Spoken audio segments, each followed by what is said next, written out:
Eu sou a doutora Fernanda Laraia e hoje nós vamos falar sobre Outubro Rosa e a saúde da mulher. No mês de outubro ocorre a conscientização a respeito do câncer de mama. E é por isso que hoje nós vamos abordar o tema, além do câncer de colo de útero, são doenças importantes na vida da mulher. Nós vamos falar sobre o que é câncer, a respeito do câncer de mama, os fatores de risco, de prevenção, os sintomas, o tratamento, o rastreio e o autoexame das mamas. Vamos falar também a respeito do câncer de colo de útero e seus fatores de risco, prevenção, rastreio e situações especiais. E ao final, deixaremos aberto para perguntas que vocês podem enviar através das nossas mídias e nós responderemos a vocês, ok? Pois bem. O que é câncer? Câncer tem cura? Só tem câncer quem tem história na família? Todo nódulo na mama é câncer? Como se prevenir do câncer de colo de útero? Como se prevenir do câncer de mama? São perguntas frequentes que muitas vezes podem trazer um estresse às mulheres. Bom, vamos começar pela primeira. Câncer consiste de uma divisão e reprodução anormal das células, onde no momento de divisão há uma célula mutada, ou seja, uma célula diferente do padrão. E essa célula vai crescendo, vai se reproduzindo e tornando-se um câncer. Câncer de mama corresponde a 25% dos novos casos de câncer a cada ano. O tratamento para o câncer de mama é oferecido pelo Ministério da Saúde e ele pode ter a cura se descoberto no início. É importante lembrar também que é uma doença mais prevalente nas mulheres, sendo de cada 100 mulheres, apenas um homem terá a doença. Portanto, as mulheres têm 100 vezes mais chance do que os homens, sendo que essa chance é aumentada após os 40 anos.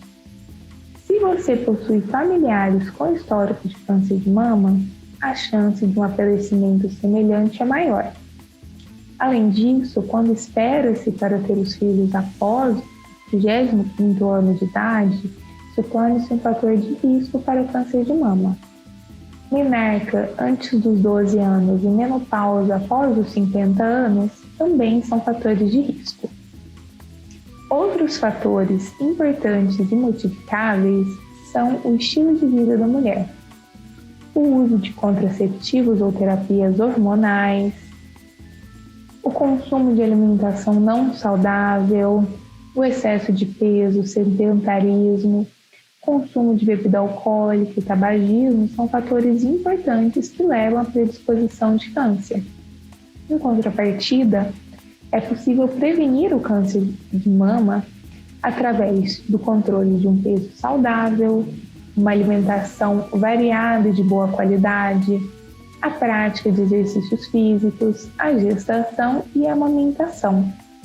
Então é importante a gente sempre se lembrar de fazer a nossa parte. A gente não consegue modificar a genética, mas nós conseguimos modificar os nossos hábitos de vida.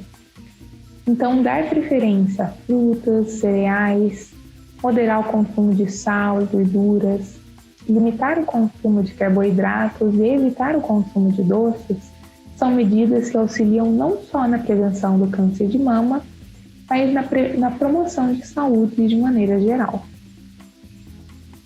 Então, quando a gente vai falar da mama, é importante a gente lembrar-se da anatomia da mama.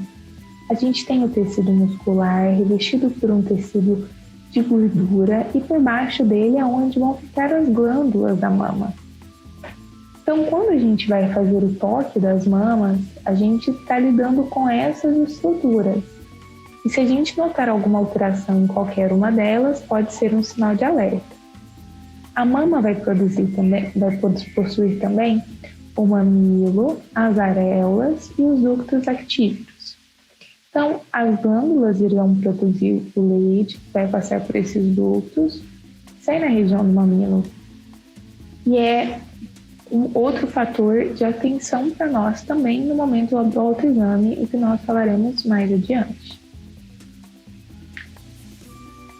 50% das glândulas dos ductos, aliás, estão localizados no quadrante superior da mama, próximo à axila. 15% no medial, na região mais próxima do externo, 11% e 6% nas regiões inferiores. Então, a maioria dos tumores malignos vai acontecer nesse local, próximo aos ductos. Outro fator de relevância importante são as mutações genéticas associadas ao câncer de mama. A atriz Angelina Jolie detectou que possuía um câncer predisponente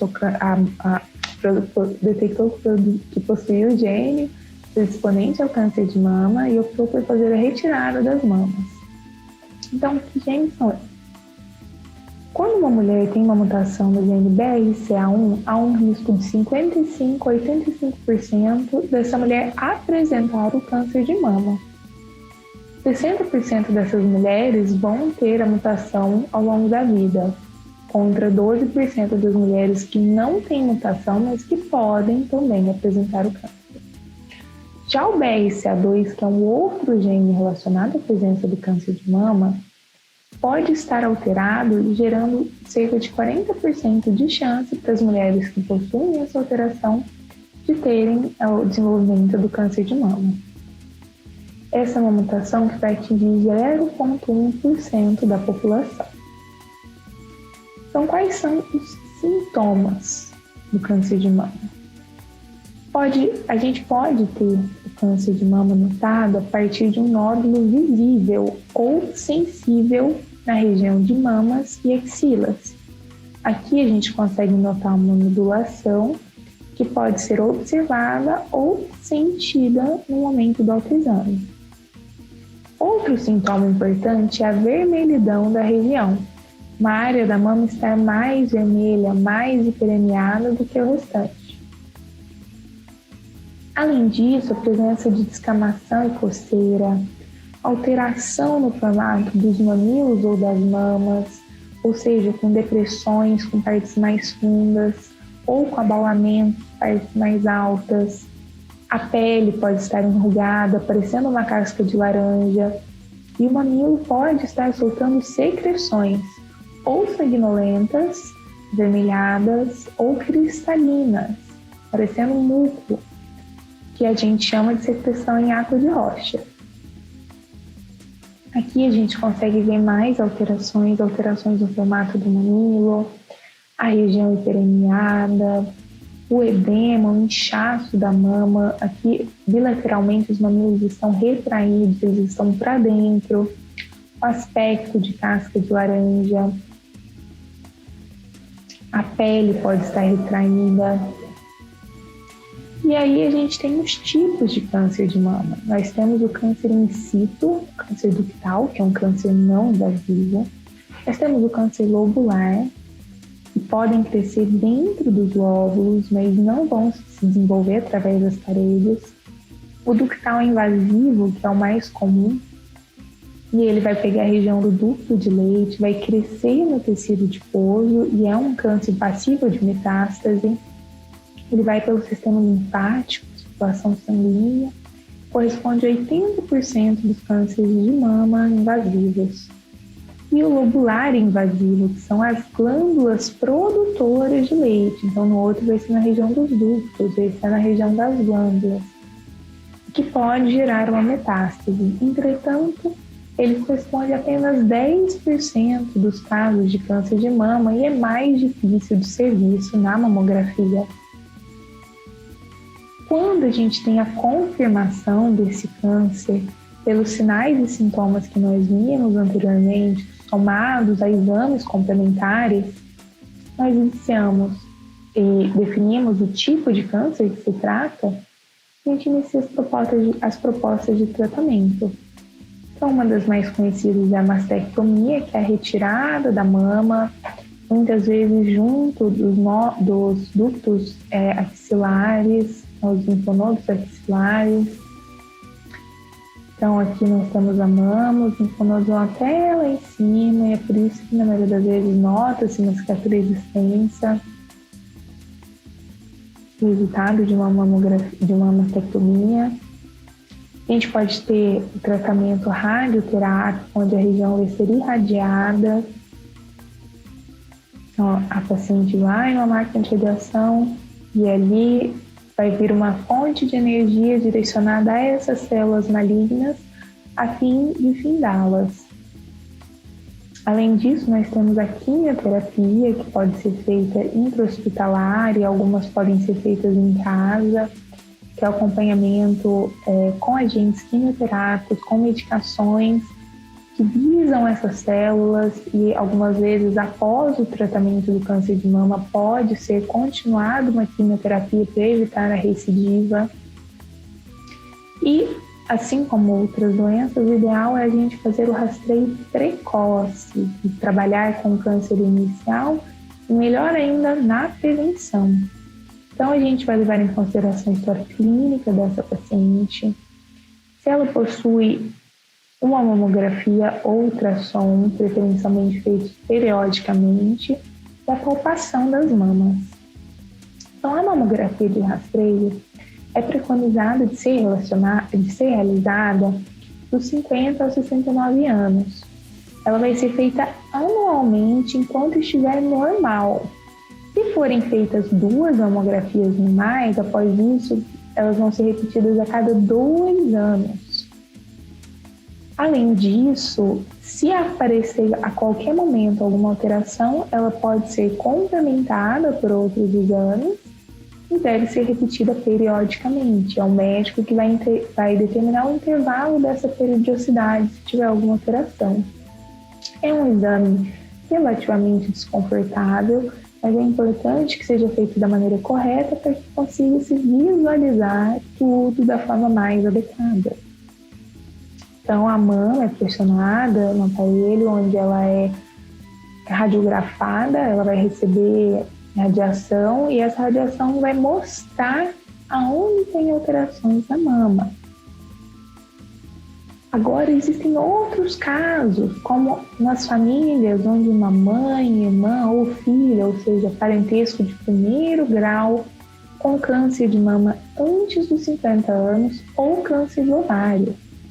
Aí a indicação é que a partir dos 35 anos seja realizado o exame clínico das mamas e, se necessário, a mamografia, uma vez ao ano ou na frequência determinada pelo médico. Além disso, é muito importante que as mulheres tenham o hábito de tocar suas mamas, olhá-las, apalpá-las, conhecer os seus seios para que note-se qualquer alteração precocemente. Idealmente, uma semana depois da menstruação, com uma periodicidade adequada, porque as mamas podem aumentar ou reduzir nos períodos de menstruação, e as mulheres que não menstruam escolher um dia no mês e seguir essa observação. Esse autoexame pode ser feito no espelho, no chuveiro ou deitada, e é importante você fazer ele com a frequência que julgar necessário. Então, você ter o hábito de repetir num período que seja conveniente, se você não puder todo mês, a cada 2 meses, é importante que você tenha consciência do seu corpo e dos ciclos que ele vive e da maneira que ele responde, assim você consegue notar uma alteração a qualquer momento. Então, para que seja feita no espelho, você coloca as mãos no quadril, projeta o peito para frente até sentir o esforço da musculatura peitoral. E ali você vai observar essas mamas e vai ver se ela tem alguma saliência, algum enrugamento, vermelhidão, sensação de dureza. E caso você veja qualquer anormalidade, procurar o médico. Então você deve observar com os braços na cintura, com os braços levantados, retrair o pescoço, com os braços caídos. Além disso, você pode fazer o autoexame no chuveiro, tocando a mama. Então, você vai colocar o braço correspondente ao lado da mama que você vai examinar atrás da cabeça. Com a mão contralateral, você pode fazer círculos cada vez menores, da axila até o mamilo e repetir do outro lado. Então, você pode fazer esse círculo em espiral, de dentro para fora, de fora para dentro, de baixo para cima, pressionando o mamilo para ver se tem a saída de qualquer tipo de secreção. Ou você pode fazer deitada, colocando as mãos sobre a cabeça e repetindo o movimento com os dedos. E aí você vai notar se tem a retração do mamilo, aparecimento de alguma veia, se a pele está com a textura alterada, tem algum caroço, mudança de formato, uma erosão ou coceira, algum suco, vermelhidão, saída de secreção, se você sente alguma ondulação, algum inchaço ou enrijecimento da mama. Mesmo que você não encontre essas alterações, a mamografia segue importante e deve ser feita conforme preconizado pelo seu histórico familiar e faixa etária. É importante falar também que pacientes diagnosticados com câncer têm até um prazo máximo de 60 dias para iniciar o tratamento. E no caso do câncer de mama com tratamento precoce, a chance de cura pode chegar a 95%, então é muito importante esse diagnóstico. E a Lei 12.802 também garante às mulheres que se submetem à mastectomia o direito de ter as mamas reconstruídas na mesma cirurgia, exceto se contraindicado pelo quadro clínico da paciente. Nesse caso, a reconstrução não é feita imediatamente, mas pode ser feita posteriormente. Bom, agora nós vamos falar sobre o câncer do colo de útero, outro aspecto importante da saúde da mulher. Então, primeiro vamos dar uma olhadinha em como é o colo de útero. O colo de útero ele é examinado através de exame complementar ultrassom e pode ser visualizado através do exame especular, o famoso preventivo, Papa Nicolau, onde a gente vai olhar o colo do útero, a visão da saída do útero. E ele vai indicar pra gente como que tá, a gente vai ter essa visão frontal do útero para enxergar como que tá essa região. Então, o útero ele é um órgão em formato de T, ele é oco, e ele tem essa saída que é bem no início da vagina, então você vai ter um introito do colo do útero para a vagina, e é ali que vai ser introduzido o espéculo para se observar o colo do útero. Então, ele é essa porção mais baixa e estreita, e o câncer vai ser uma transformação maligna das células dessa porção do útero. Então, vai ser alguma alteração nessa região. Pode não apresentar sintomas a princípio.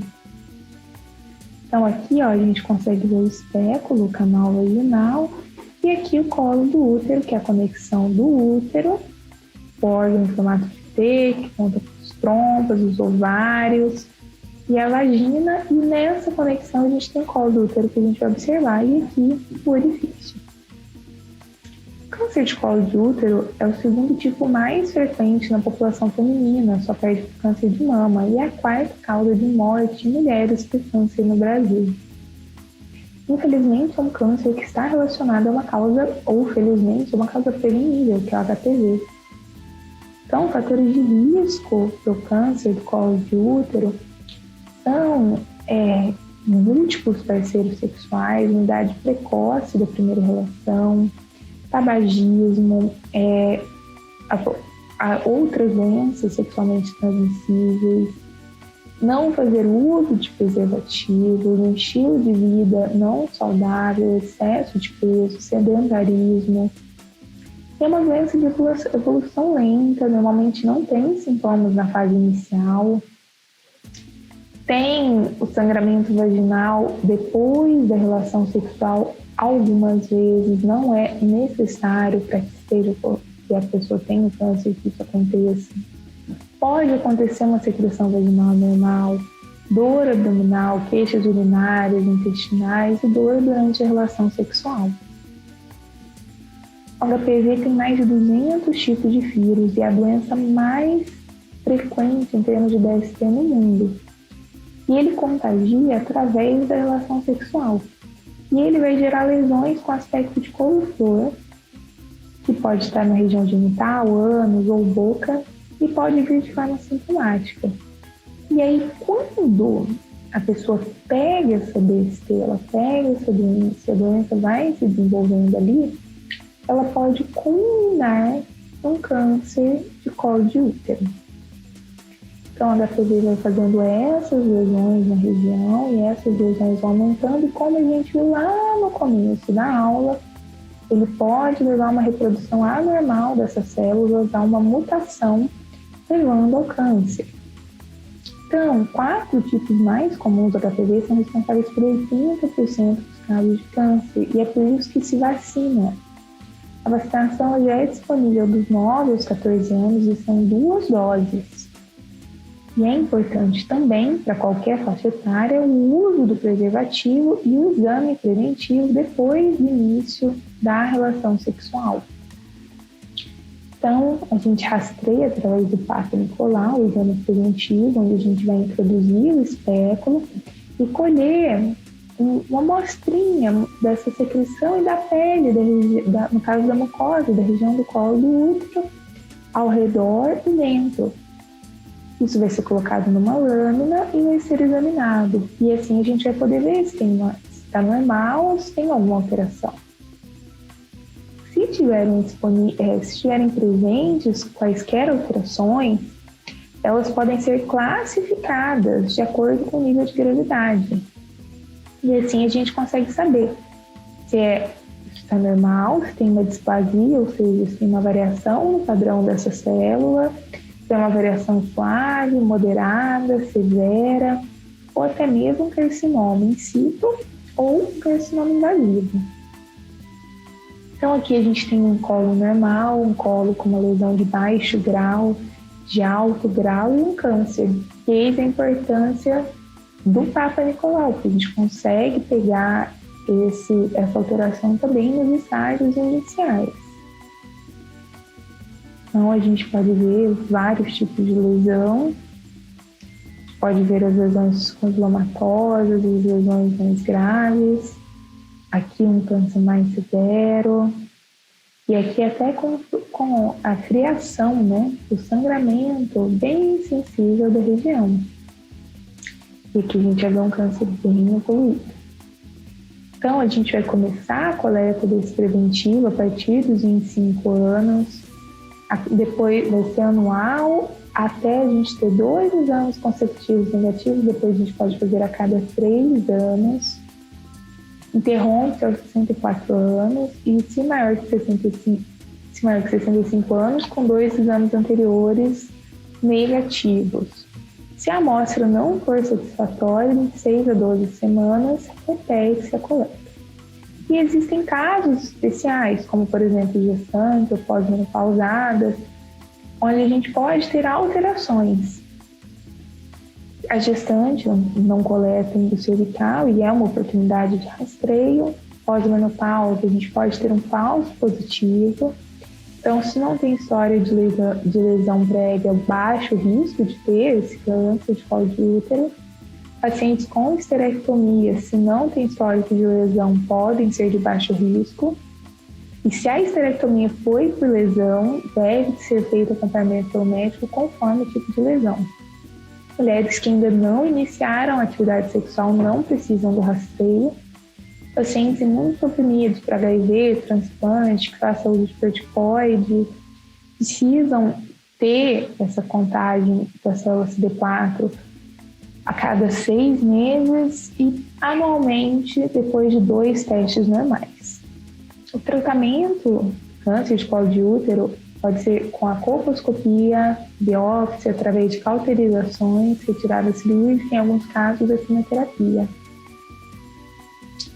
E para finalizar, é importante a gente levar em consideração também outros aspectos da saúde da mulher, que vale-se a pena comentar, como a saúde emocional, a saúde sexual, doenças cardiovasculares relacionadas ou não à menopausa, sintomatologia da menopausa e a violência. Então, a saúde da mulher é complexa e é importante a gente levar esse mês de outubro em consideração não só como meio de conscientização do câncer de mama, mas a saúde da mulher de maneira geral. Então, mulher, atente à sua saúde emocional, à sua saúde sexual, se você sente prazer, se você se sente bem. Cuide-se de maneira geral, a saúde cardiovascular, pressão, cuidar da saúde, praticar exercícios físicos, alimentar-se bem, atenção aos sintomas da menopausa, e alguns deles possuem tratamento. Para isso você deve procurar o seu médico.